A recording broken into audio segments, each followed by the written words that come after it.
नमस्ते बच्चों, आज हम कक्षा चौथी की पाठ्य पुस्तक हिंदी से पाठ 11 जीत खेल की भावना की पढ़ेंगे। अगर आपने इसके पहले के पाठ की वीडियो नहीं देखा है तो डिस्क्रिप्शन में जा कर के आप इसके पहले पाठ की वीडियो एवं अन्य पाठ को देख सकते हैं।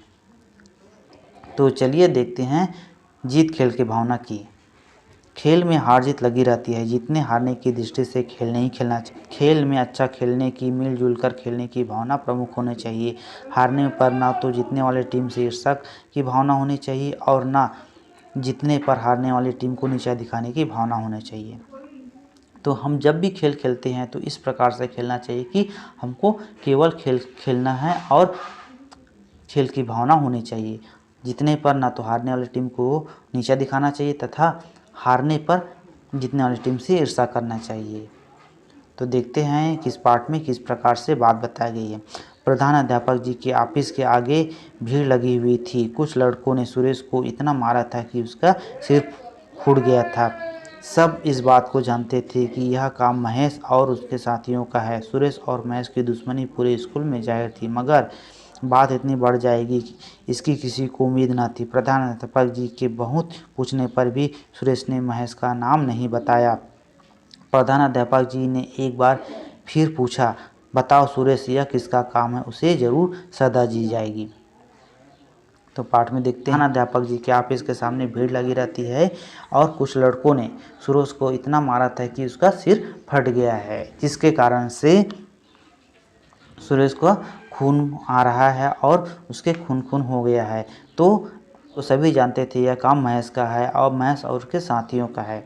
सुरेश और महेश की दुश्मनी पूरे स्कूल में जाहिर थी, मगर बात इतनी बढ़ जाएगी किसी को उम्मीद नहीं था। तो प्रधान पाठक बार बार पूछता है कि यह किसने किया है, परंतु सुरेश यह नहीं बताता है कि यह काम महेश का है। प्रधान अध्यापक जी एक बार पुनः पूछते हैं कि यह काम किसका है, उसको सज़ा मिलेगी, परंतु सुरेश नहीं बताता है। नहीं सर जी, मेरा पैर सीढ़ियों से फिसल गया था, इसीलिए चोट लग गई है। प्रधान अध्यापक जी को भनक लग गई थी कि वार्षिक उत्सव की तैयारी करते समय सुरेश और महेश में कुछ कहासुनी हो गई थी। हर बार सभी खेलों में सुरेश अव्वल आता था, इस कारण से महेश उसे ईर्ष्या करने लगा था। उसके कुछ साथियों ने उसके कान को इतने भरे कि वह सुरेश को अपना दुश्मन समझने लगा। इसका नतीजा आज सबके सामने था। सुरेश को अस्पताल ले जाकर पट्टी करवा दी गई, साथ ही उसके सिर में कुछ टाँके लगे, फिर उसको घर भेज दिया गया।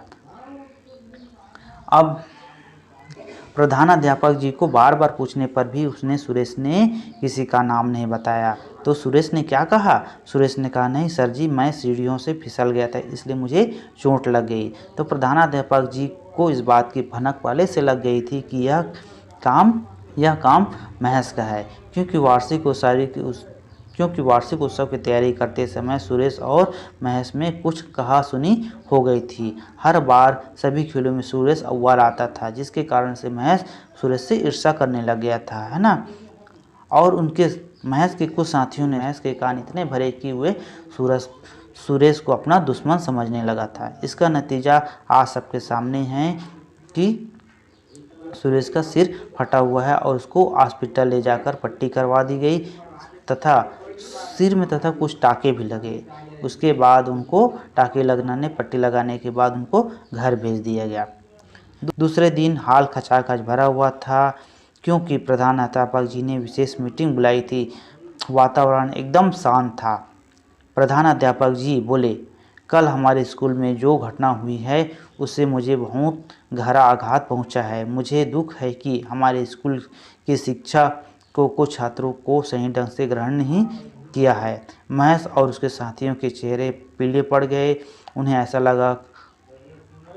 ऐसा महसूस हो रहा था कि मानो कि धमनियों में रक्त जम गया हो। मैं सोच रहा था कि कहीं ऐसा तो नहीं कि सुरेश ने उसका नाम प्रधानाध्यापक जी को बता दिया है। दूसरे दिन प्रधानाध्यापक जी विशेष मीटिंग बुलाए, जिसके कारण से हाल पूरा खचाखच भरा रहता है और पूरा वातावरण शांत रहता है, लेकिन कोई हल्ला नहीं करता है। पूरा वातावरण शांत रहता है और महेश और उसके साथियों के चेहरे का रंग उड़ जाता है। उनका चेहरे पीला पड़ जाता है, मतलब वे घबराहट हो जाते हैं, है ना। उन्हें ऐसा महसूस होने लगता है कि कहीं सुरेश ने मेरा नाम और मेरे साथियों का नाम तो नहीं बता दिया है होगा। कौन सोचता है? हाय अब क्या होगा? महेश सोच में पड़ गया। सुरेश को मारते वक्त इतना हिंसक हो गया था कि मानो उस पर शैतान सवार हो गया। उसने आगे देखा ना पीछा देखा, स्टिक से सुरेश पर कई वार किए। सुरेश जब लहूलुहान हो गया तो डर कर महेश और उसके दोस्त भाग गए। तभी प्रधानाध्यापक जी की आवाज़ सुनकर महेश की तंद्रा भंग हुई।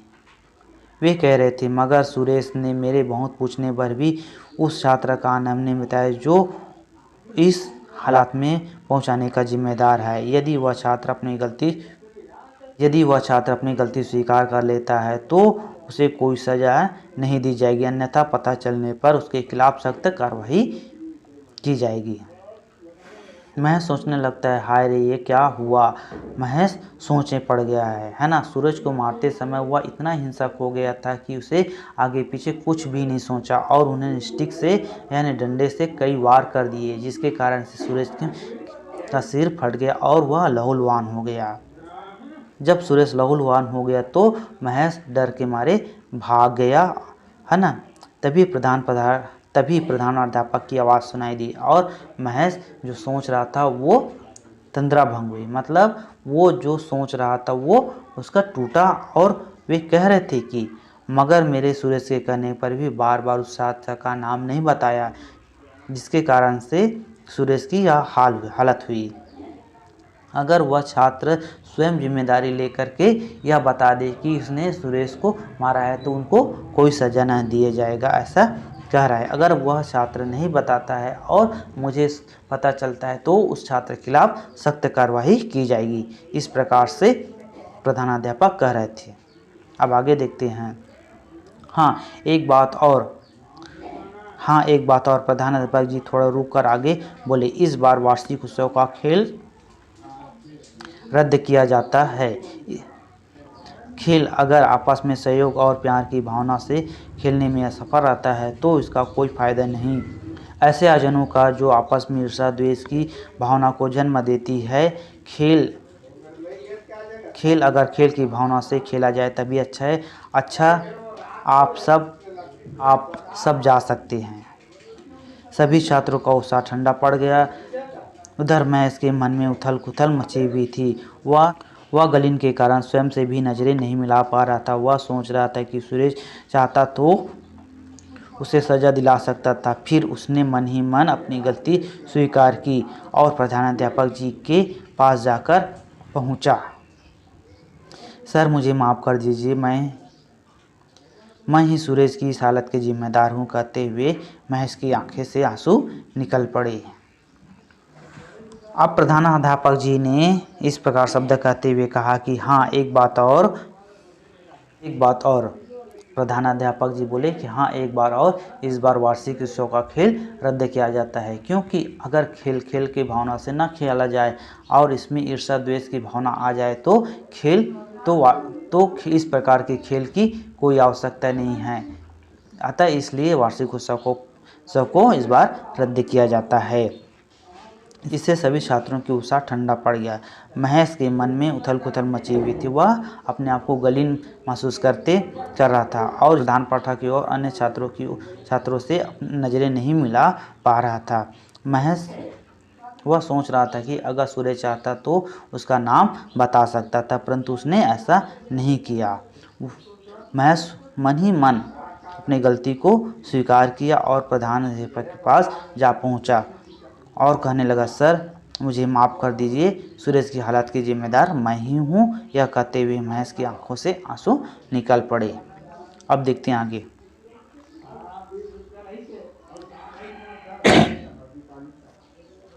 मैं जानता था तुम जरूर आओगे, तुम्हें अपनी गलती का एहसास हो गया, यही मैं चाहता था। तुम सुरेश से माफ़ी मांगो, तुमने उसे गहरा आघात पहुँचाया है। प्रधानाध्यापक जी बोले, सर एक विनती है आपसे। महेश आंसू पोंछते हुए बोला, आप वार्षिक उत्सव का खेल रद्द न कीजिए। मैं वादा करता हूँ कि हम खेल को खेल की भावना से ही खेलेंगे, इसे ईर्ष्या का कारण नहीं बनने देंगे। ठीक है, प्रधानाध्यापक जी बोले। नियमित समय पर खेल उत्सव शुरू हुए। सभी शिक्षकों के मन में आशंका थी कि कहीं फिर कोई हादसा न हो जाए, मगर सबकी आशंका के विपरीत महेश आगे बढ़ा और सुरेश से बोला, बधाई हो सुरेश, वास्तव में मेहनत ही सफलता की हकदार होती है। प्रधानाध्यापक जी महेश से बोलता है कि मैं जानता था कि तुम जरूर आओगे, तुम्हें अपनी गलती का एहसास हो गया, यह बहुत अच्छी बात है। तुमने सुरेश को बहुत आघात पहुंचाया इसलिए तुम जाकर सुरेश से माफ़ी मांग लो। और फिर महेश ने एक सर से विनती की कि सर, आप इस बार वार्षिक उत्सव का खेल रद्द ना कीजिए। हम खेल को खेल की भावना से ही खेलेंगे, ईर्ष्या का कारण नहीं बनने देंगे। यह कहा महेश ने। तो प्रधानाध्यापक ने कहा ठीक है ना। तो प्रधानाध्यापक ने कहा ठीक है, इस नियमित समय पर ही खेल उत्सव होगा। और नियमित समय पर खेल प्रारंभ हुआ। सभी को लग रहा था कि इस बार कोई बड़ा हादसा ना हो जाए, परंतु खेल सामान्य रूप से चलता रहा और सुरेश सभी खेलों में अव्वल आता रहा। अंत में जब खेल समाप्त हुआ तो सुरेश को महेश ने बधाई दिया कि मेहनत ही सफलता की हकदार है करके। तुम ऐसा क्यों सोचते हो? सुरेश बोला, अगली बार तुम्हें भी सफलता जरूर मिलेगी। मैं तुम्हें प्रैक्टिस कराऊंगा, बोलो स्वीकार है क्या? महेश की आंखों में आंसू आ गए। बोला, क्या तुम मेरे दोस्त बनोगे? क्यों नहीं? सुरेश और महेश दोनों प्रधानाध्यापक जी के पास पहुँचे। प्रधानाध्यापक जी खुश थे, प्रयास बेकार नहीं गया। फिर सुरेश बोलता है, तुम ऐसा क्यों सोचते हो, है ना? सफलता तुम्हें भी मिलेगी, है ना? तुम्हें मिलेगी, मैं तुम्हें प्रैक्टिस कराऊंगा, क्या तुम्हें स्वीकार है करके सुरेश ने महेश से बोला। तो महेश की आंखों से आंसू निकल गए। वे बोला, क्या तुम मेरे दोस्त बनोगे? तो सुरेश बोलते, क्यों नहीं, है ना? और इस प्रकार सुरेश और महेश दोनों प्रधानाध्यापक जी के पास पहुँचे। तो प्रधानाध्यापक जी बहुत खुश हुए क्योंकि उनका मेहनत बेकार नहीं गया। इस प्रकार से यह पाठ खत्म हुआ। अब हम देखते हैं शब्दार्थ। जाहिर मतलब प्रकट होना, उम्मीद मतलब आशा करना था, अव्वल मतलब प्रथम या पहला होता है, खिलाफ मतलब विरोधी, उल्टा या प्रतिकूल होता है, आघात मतलब चोट या मार होता है, ग्रहण मतलब लेना स्वीकार करना होता है, स्टिक मतलब हॉकी खेलने की छड़ी, हिंसक मतलब मारने वाला या हिंसा करने वाला, आयोजन मतलब कार्यक्रम का होना या करना, लहूलुहान मतलब खून से लथपथ होना, तंद्रा मतलब ध्यान होता है, ईर्ष्या मतलब जलन होता है, आशंका मतलब संदेह या शंका होता है, हकदार मतलब अधिकारी होना या वारिस होना, प्रयास मतलब प्रयत्न होता है या कोशिश होता है, हादसा मतलब दुर्घटना होता है, खचाखच मतलब बिल्कुल जगह ना होना। अब हम देखते हैं प्रश्न और अभ्यास। पहला का नंबर दिया गया है, महेश ने सुरेश को क्यों मारा? क्योंकि महेश सुरेश से ईर्ष्या करता था। सुरेश ने महेश की शिकायत प्रधानाध्यापक जी से क्यों नहीं की? क्योंकि सुरेश ये चाहता था किसी को सज़ा ना मिले और किसी से मेरा दुश्मनी ना हो। निम्नलिखित प्रश्नों के उत्तर लिखो। प्रधानाध्यापक जी ने वार्षिक उत्सव रद्द करने की बात क्यों कही? उत्तर, खेल की भावना से नहीं खेले जा रहे थे, अतः प्रधानाध्यापक जी ने वार्षिक उत्सव रद्द करने की बात कही। महेश सुरेश से ईर्ष्या क्यों करता था? उत्तर हो जाएगा, सुरेश खेलों में हमेशा अव्वल आता था, इसलिए महेश उससे ईर्ष्या करता था। फिर आगे है, महेश को आत्मग्लानि क्यों हुई? उत्तर, अपनी गलती एवं सुरेश की उदारता के कारण महेश को आत्मग्लानि हुई। सोचो समझो और कारण बताते हुए उत्तर लिखो। सुरेश ने खुद को चोट लगने का कारण प्रधानाध्यापक जी को क्यों बताया? सुरेश चाहता था कि किसी को सज़ा ना मिले और साथ में स्कूल में दुश्मनी की भावना न हो, इसलिए सुरेश ने खुद को चोट लगने का कारण प्रधानाध्यापक जी को बताया। नंबर, अगर खेल की भावना से खेला जाए तभी अच्छा है। इस कथन से तुम क्या समझते हो? खेल अगर खेल की भावना से खेला जाए तभी अच्छा है। इस कथन का मतलब है कि हमें खेल में कभी भी ईर्ष्या नहीं करना चाहिए, जलन की भावना नहीं रखनी चाहिए तथा हमेशा अच्छे से खेल खेलना चाहिए, जिससे हमें हारने वाली टीम और जीतने वाली टीम के बीच विरोध झगड़ा ना हो। महेश सुरेश को अपना दुश्मन क्यों समझने लगा था? तो यहाँ पर उत्तर रह जाएगा, सुरेश हमेशा सभी खेलों में अव्वल आता था, इसलिए महेश को सुरेश ईर्ष्या होने लगी और वह सुरेश को अपना दुश्मन समझने लगा। क्या महेश ने सूरज के साथ ठीक किया? अगर तुम महेश की जगह होते तो क्या महेश ने सूरज के साथ ठीक किया? अगर तुम सूरज की जगह होते तो क्या करते या करती? महेश के मन में ईर्ष्या एवं शत्रुता का भाव था, जिसे मिटाने के लिए उदारता मित्रता की जरूरत थी। सुरेश ने सबको महेश का नाम न बताकर महेश का दिल जीत लिया। सुरेश ने महेश का नाम न बताकर महेश का दिल जीत लिया। महेश ने सुरेश के साथ बहुत गलत किया था। यदि मैं महेश की जगह होता तो परिश्रम और प्रयास से अव्वल आने की कोशिश करता। महेश और सुरेश में से तुमको कौन अच्छा लगा और क्यों? उत्तर हो जाएगा, महेश और सुरेश में से दोनों ही बच्चे अच्छे लगे। सुरेश ने महेश को सजा से जिस प्रकार से बचाया, उसके हृदय के बड़प्पन एवं उदारता को सूचित करता है। समय रहते महेश ने अपने अपराधों को जिस प्रकार से स्वीकार किया और माफ़ी मांगी, वह भी सराहनीय है।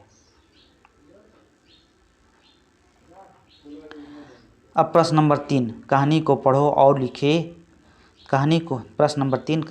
और लिखो कि यह बात किसने किससे कही।